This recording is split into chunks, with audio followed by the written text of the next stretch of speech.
Well, hello and welcome to another Tyrrell's Classic Workshop.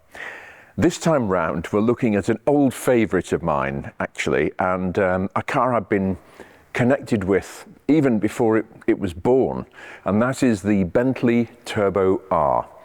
And I personally, the business here is about 30-40 miles away from the factory at Crewe, and I over the years have had strong relations with the factory. I knew Dr. Pefkin, Ulrich Eichhorn, the director. They sort of took over Bentley when VW took the company over in 1999. They developed the Continental GT, met them on several occasions, and my history goes back to the very early 1980s with the factory at Crewe. And in the 1990s, for my sins, I was the only person in the world outside the factory and dealer network authorised to do warranty work on newly delivered cars for the factory. This was in conjunction of what was then the service department at Crewe, where people sent cars from all over the world to be restored and serviced. But I'm still friendly with, still know people at the top of at the tree at Crewe, and the only reason I say all this is that I have a real affinity with these cars. It's a very interesting model. We'll look at this car specifically in a moment, but wind back to the late 1950s, and Bentley realised, and Rolls-Royce, because they were one company at that stage, realised that the Silver Cloud series, even though the Silver Cloud 2 and 3 were yet to come out, the writing was on the wall. At that stage, for a British luxury car to have a separate body that went onto a chassis, like the Bentley we've got here, was sort of getting really past its sell-by date. As is so often the case, the European car manufacturers, Mercedes-Benz, led the charge in terms of technology and that sort of thing, and the unibody or unitary construction, where the whole car is made up of sheet metal, the floor pan and then the body, is one entity. It's one complete thing from beginning to end. No separate frame underneath. Subframes, yes, at the front and the back, but no separate chassis as such. And the Silver Shadow was announced in 1965 to great fanfare, because the old technology, drum brakes, separate chassis, was gone, and in its place, this brave new world for Rolls-Royce and Bentley was the Silver Shadow and the T-Type, as they were called respectively, something like that. The Rolls-Royce always led the charge, really. They always outstripped Bentley sales by several multiples. The Rolls-Royce and Bentley factory at Crewe rather neglected the Bentley brand. It was a sort of also-ran. It was for people who wanted a car of Rolls-Royce and Bentley type, but didn't want the great big, it was more about what the radiator shell on the front represented. And in the 70s, and to a certain extent 80s, people didn't have a problem with Rolls-Royces as much as maybe they do now. The Bentley was there as the sort of thinking man's alternative, for want of a better way of putting it. And then in the late 70s, the factory at Crewe was, the Camargue was just coming into production, the two-door car which I featured on a previous video. And they made a one-off, I think it was either one of one or one of two, Bentley Camargues. The idea was that they were, the Rolls-Royce Camargue, of course, was the car that was launched and was built, but they had one or two, as I say, prototype Camargues with the Bentley grille on the front to be marketed as a potential Bentley Camargue, a sort of sporting Rolls-Royce alternative, if you will. Again, it wasn't exactly pushing the envelope in terms of performance or anything like that. Rolls-Royce described it quite accurately as adequate. But what happened with the Bentley Camargue was that it was sent off very quietly to a company called Broadspeed. I think it was Ralph Broad, actually, in the mid-70s. This car was sent to them. The Camargue had come into production, albeit as a Rolls-Royce. The Bentley Camargue was sort of stuck in the corner there. It had been a development test hack with many miles put on it. And it was sort of surplus to requirements at that stage. And Bentley didn't particularly want people to know it existed, because they wanted the attention to be on the Rolls-Royce.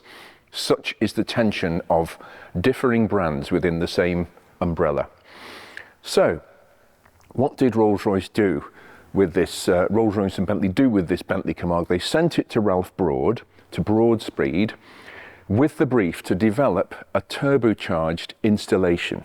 And that's what he did in the late 70s, and it went back to Crewe, and they were super impressed with the results on this car. Super impressed. Now, one of the interesting things is, it's always been Rolls-Royce and Bentley's policy, same as Mercedes-Benz at the time, to over-engineer their cars. And one of the interesting things is that even with the turbocharger bolted onto the engine, which I think developed somewhere between 30 and 40% extra power, just like that,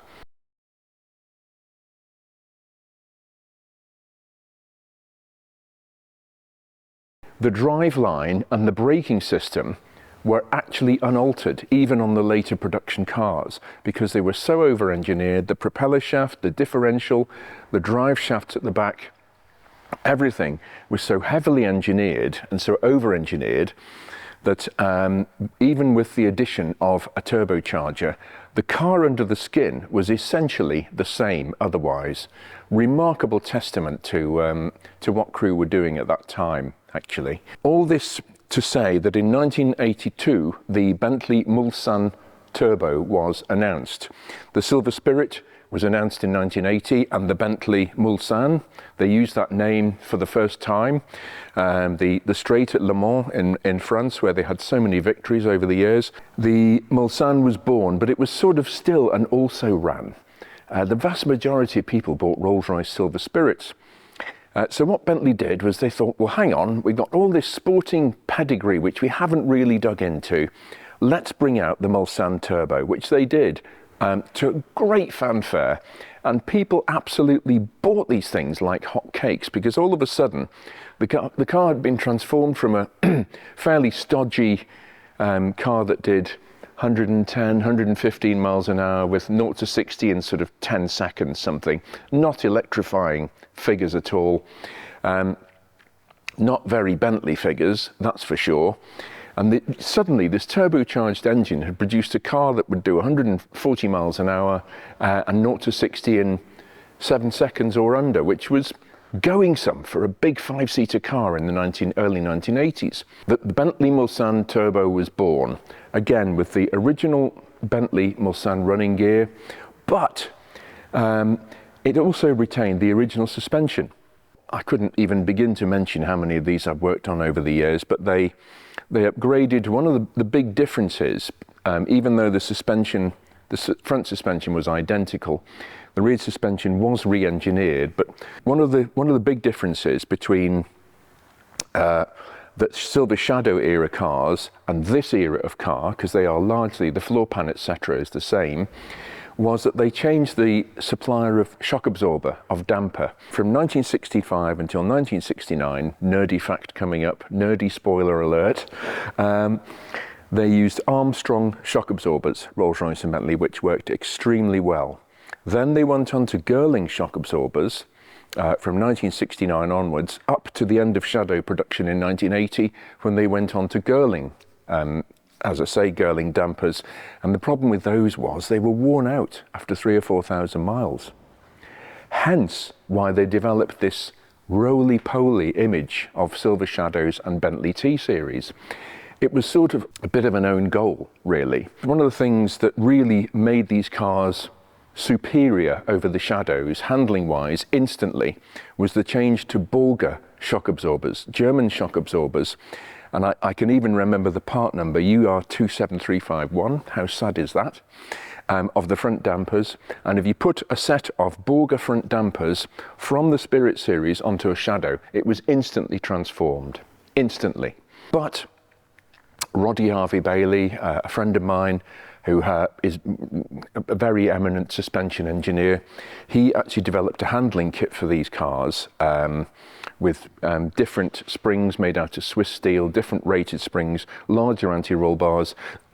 And when you put that kit on a Mulsanne Turbo, remember, with the standard suspension, or an earlier Shadow with the Borger dampers, it transformed it. I remember I was in the Isle of Man in the late 80s in a Shadow 2 that Roddy Harvey-Bailey loaned me, driving around the Isle of Man with some very twisty roads, and it was raining one night. I was going back to where I was staying. I was demonstrating this car to sell the wonderful handling kits that he made, and there was a Ford Escort XR3i behind me, and I actually lost him on the bends in a Rolls-Royce, which the XR3i was not the most amazing car in the world, but it could handle pretty respectably for a front-wheel drive car. But in the wet, I managed to lose him with the suspension kit and the dampers on. Bit of a funny situation. Anyway, fast forward, 1985, 1986, customers were saying, we love the Mulsanne Turbo, we love the amazing acceleration it produces, because it's really quite an experience to be in a 2.25 ton car that goes like stink. There's something wonderful about that for me. Customers said, we're happy with the car, but we don't like the wallowy handling.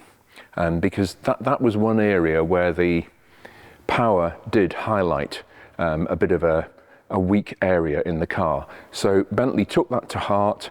It was very much a tick in the box of bringing brand awareness back to Bentley again, after they'd been the very much the poor relation for so many years. It wasn't exactly the blood and thunder of the 1920s and 30s glory days of Bentley, but it was a worthy return of the Bentley brand to have this turbocharged car in the range. And then people said, we want them to handle.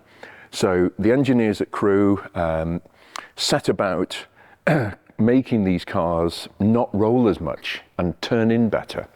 And they came up with a handling package, and they called the car the Turbo R. R for road holding. And again, this upped the ante massively, because now we had a very well-rounded package. We had the beautifully luxurious interior, the sort of gentleman's club atmosphere. We had a car with real presence visually, and it could also deliver the goods. It went fast in a straight line, and it went fast round corners. And again, at the time, the standard brakes were actually able to cope with 30–40% extra power. Again, a stunning achievement, that, really. We now look at this car. This is a 1994 car, and I've sort of taken them for granted, for want of a better way of putting it. I mean, well, there was a time when I was seeing these things in my sleep. I was working on them almost constantly, and I took them for granted, really. And particularly when you see some ones that haven't been very well maintained and are a bit ratty, you sort of think, oh, they've had their day. But now, the survivors of this series of car, the early Bentley Turbo Rs, as I say, launched in 85, 86, right up to the end of production in 1997, 98. The decent ones are beginning to be recognised and actually cherished for what they are. These were an expensive machine. And when this car was built in 1994, it was £130,000 new, which equates to around about £255,000, £260,000 now.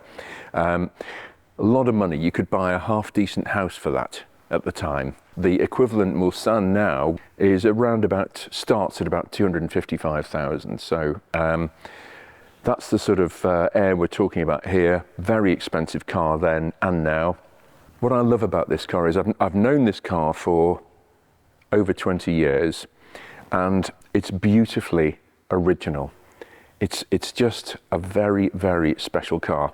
It's finished in racing green with the red twin hand-painted stripes. These are not stuck on or anything like that.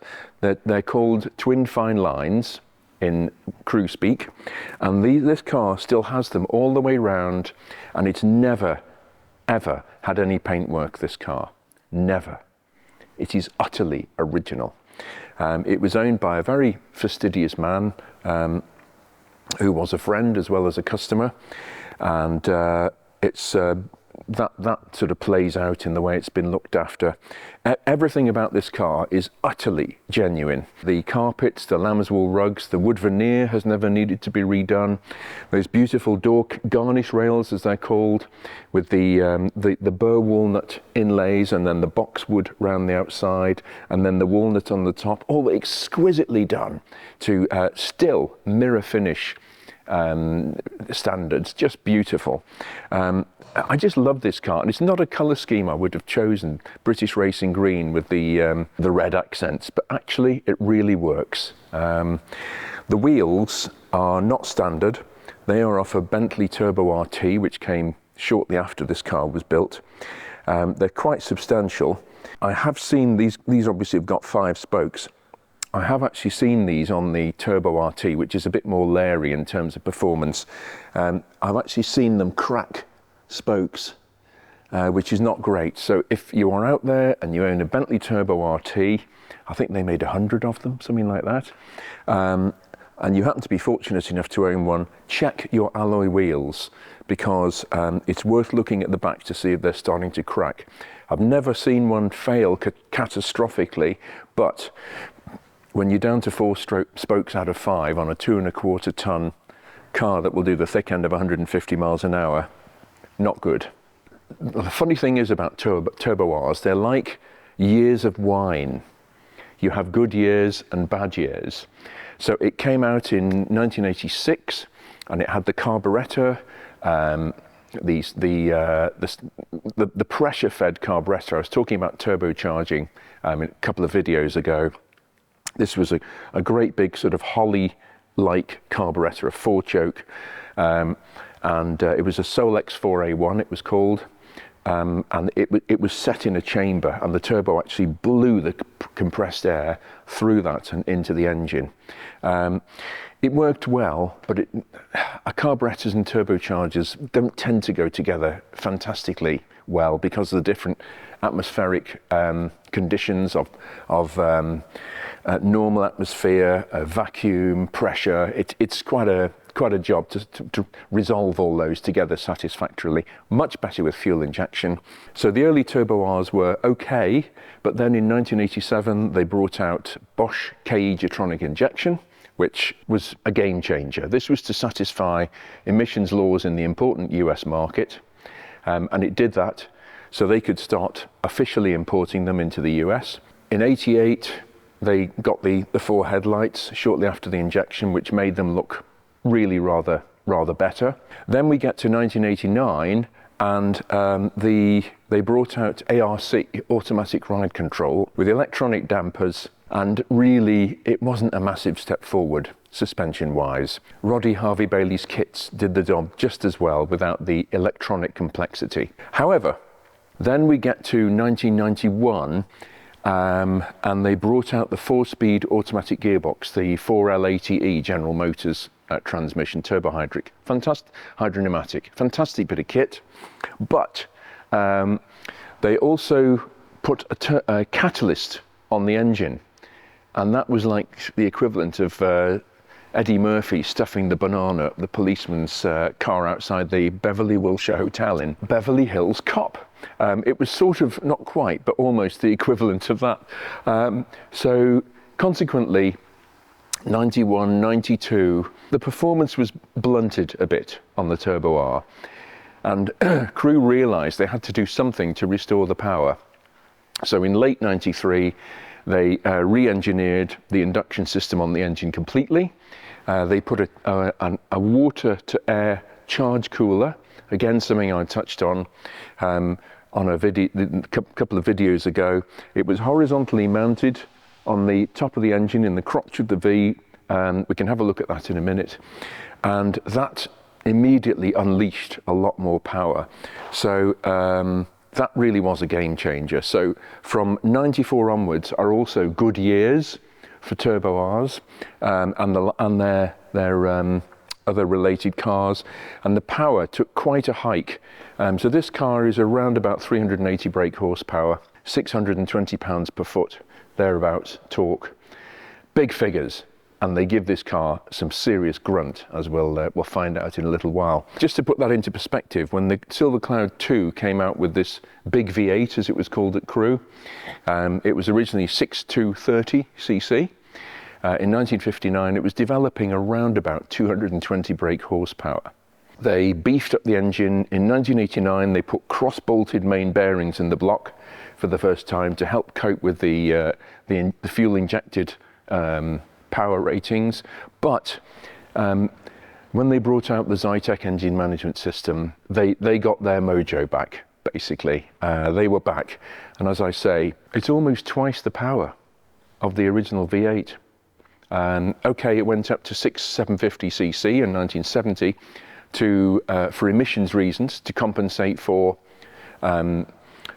different valve timing, different carburation, fuel curves, etc., to meet emissions reasons. But still, and the Mulsanne that still uses this big V8 is now up to, I think 500 and odd brake horsepower, something like that, with 800 pounds per foot of torque, the highest torque, even including electric cars, on any production car in the world, I believe. So, we'll have a look at this car. I just want to show a couple of things on the interior, a couple of little quirky things. We'll have a look at the charge cooler, and then, yeah, we'll see where we go.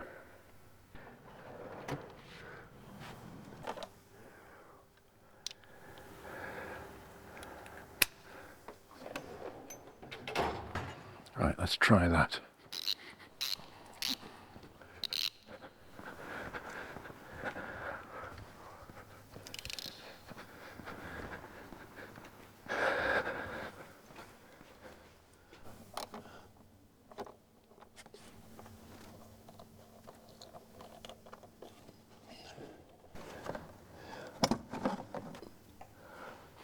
Well, like most engines these days, if not all, this huge plastic cover covers a great deal of the action. But you've obviously got individual coil packs for each cylinder, which was around in the 1990s, but not on every car for sure. This is the induction system, huge pipe from the turbocharger here, and the charge cooler is right just underneath there. It's mounted horizontally, and this is the idle stabilization valve, which regulates the amount of air being admitted into the engine. And then you've got these 8 huge inlet ports here, 4 either side, going into the inlet manifolds. Not so easy to see the charge cooler, unfortunately, but not as easy as I remembered. Memory's playing tricks on me.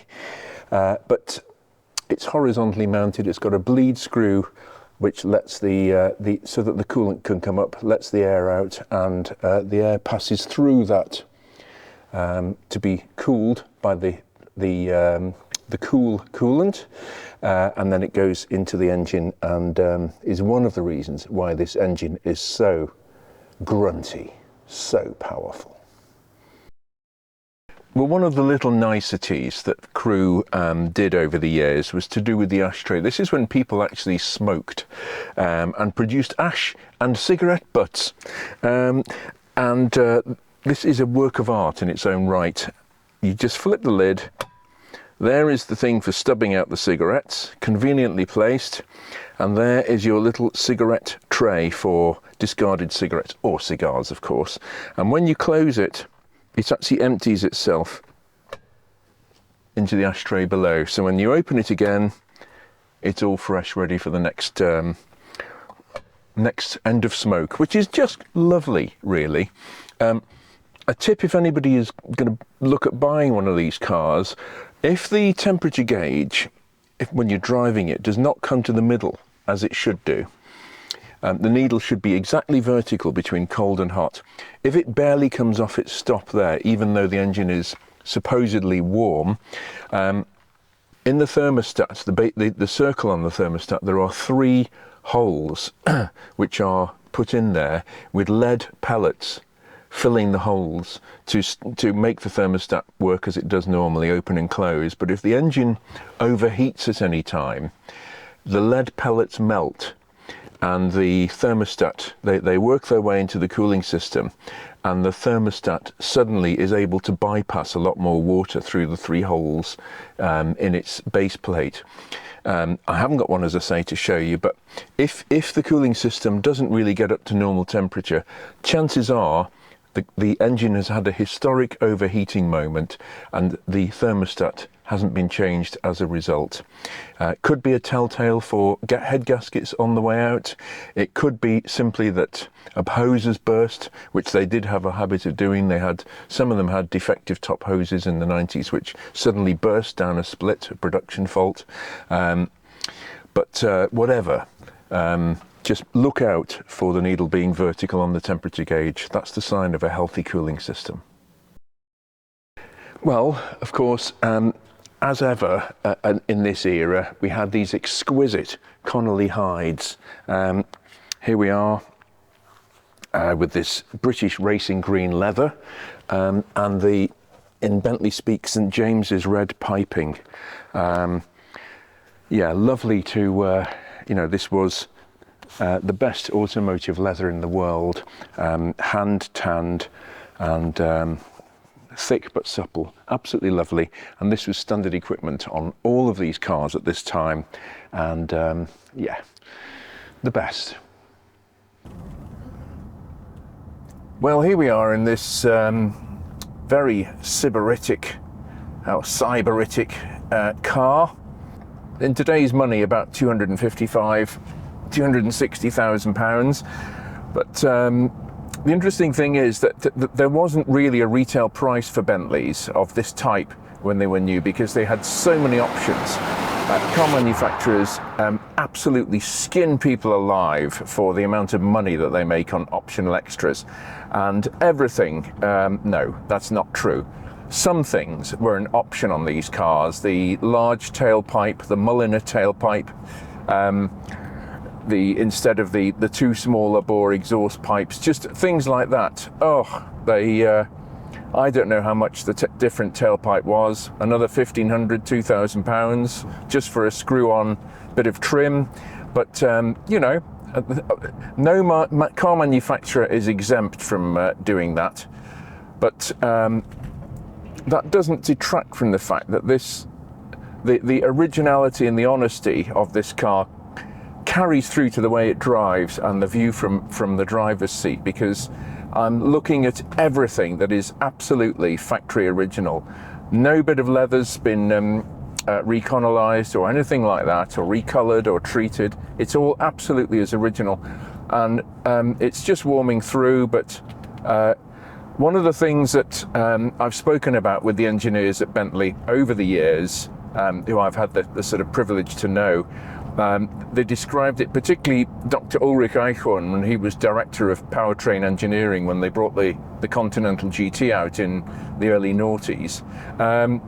They were talking about waftability, and you just have to touch the throttle and that big turbo, that lazy turbo, wakes up and just slowly comes out of its slumber and goes, oh, all right then. And before you know it, you're off down the road on a whisker of throttle. It's just wonderful. And that, in Bentley speak, is waftability.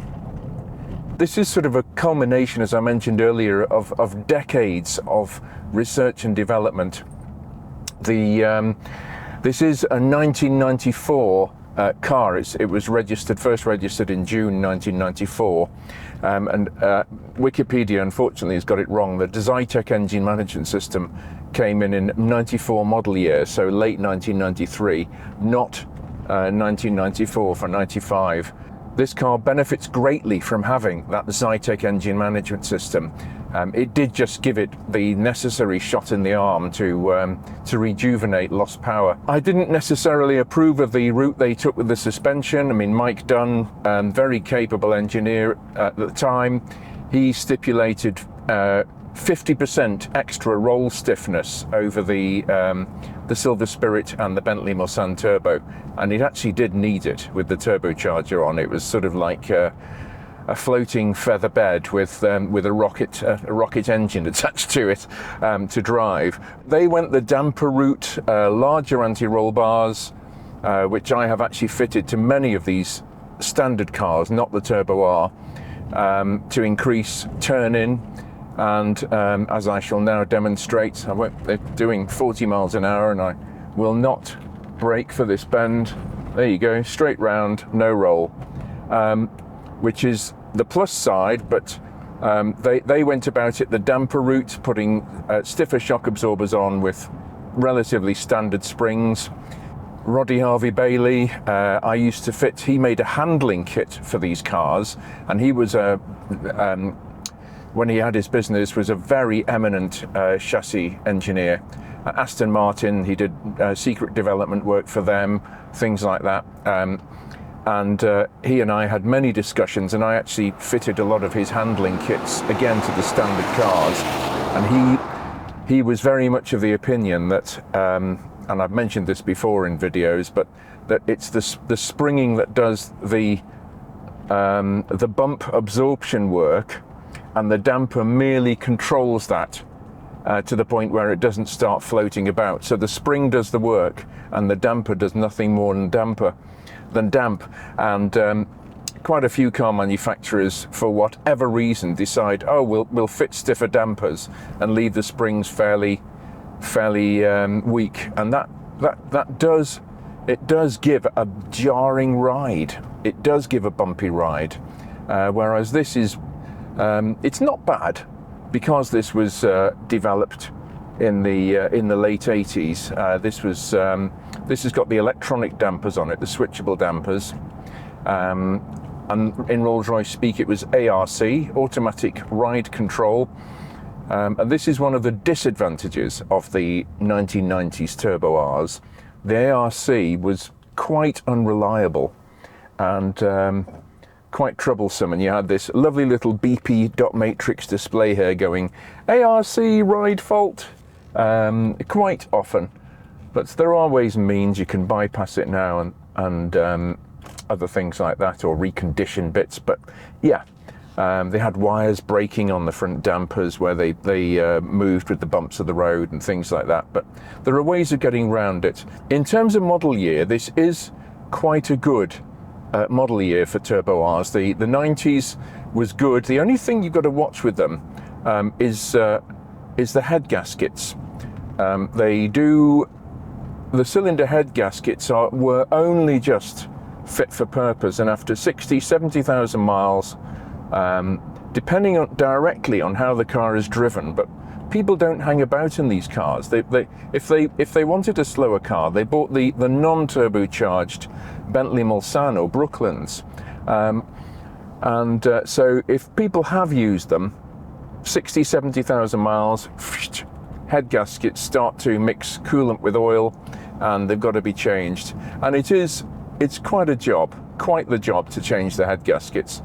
Marcus in the workshop changed them on a beautiful Continental R a little while back, but it's one of those jobs that you can sort of almost not charge out at full rate hours wise, because it will just become prohibitive. This car has never suffered with that. The previous owner was a gentle driver, and again I go back to the remarkable originality of this car. It is just stunning. It wafts along beautifully, even on our painful test road here, which happens to be near where we're based for convenience, but everybody's commenting on this road surface, and rightly so. But I'm not going to get into the politics of road repair. But what I am going to do, now that the car has warmed up, is let's unleash some of that 380 brake horsepower, 620 pounds per foot of Bentley magic. Here we go. Whoa. How about that?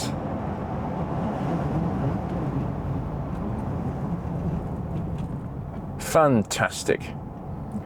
The later Turbo RT had bigger brakes, which I've changed on many occasions. The pads and the discs didn't really last any time at all, but this has got the smaller brakes,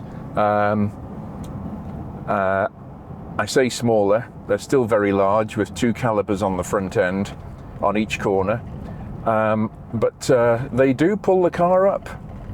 There's no master cylinder on this car on the brakes. You simply have a redundant hydraulic system constantly working, holding high pressure, and all you're doing when you press the brake pedal is opening what are called distribution valves underneath here, and they simply allow some of the stored up pressure to go to the brake calipers on the wheels. Same system Citroën used, and it works very well. And as I mentioned earlier, this car is basically a 1960s or 1950s design that has been rehashed. It was the first monocoque, first single unitary construction car Rolls-Royce made, where the body wasn't sort of dropped onto the chassis, a separate chassis. It was all integral. Of course, lots of car manufacturers used the same design rehashed over and over again. Ferrari, probably one of the most interesting examples, used basically the same chassis frame design from the late 1940s right up to the early 1990s. And it didn't do them any harm, so nothing wrong with that. I'm just getting temporarily distracted here because I've got an empty road ahead and 620 pounds per foot of torque just wanting to be... and we've got a corner coming up here, so I think this is probably a good time to test the brakes. Yes, they're still there. Oh, the way this car just... You can really throw this car around, even on these slippery, damp roads. They just handle like a dream. Absolutely glorious.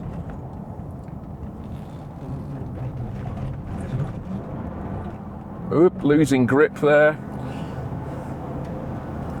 Fabulous. This car at the time, the idea of a hot rod sports saloon trimmed in exquisite leather with beautiful carpets and lambswool over rugs and wood was a killer combination. I guess the closest was Jaguar with the XJ12 or the Van den Plas 5.3 V12, or possibly more accurately the Mercedes 300 SEL 6.3 in the 1960s. And the 450 SEL 6.9 in the 70s. Sort of sledgehammer in a silk glove type situation. Yeah, I mean, the Turbo R sort of falls into that category. It's a very comfortable car to waft around in, to use that word again, but it's also an extremely pleasant place to be, surrounded by peerless Connolly Leather, immaculately prepared burr walnut veneers, boxwood inlays on the doors, a perfectly functioning climate control system. It's just a lovely place to be, this. It really is. For all their foibles and the fact that they weren't quite as well put together as they could have been,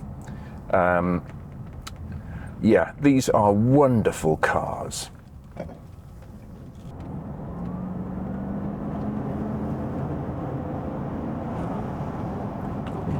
Fabulous, isn't it?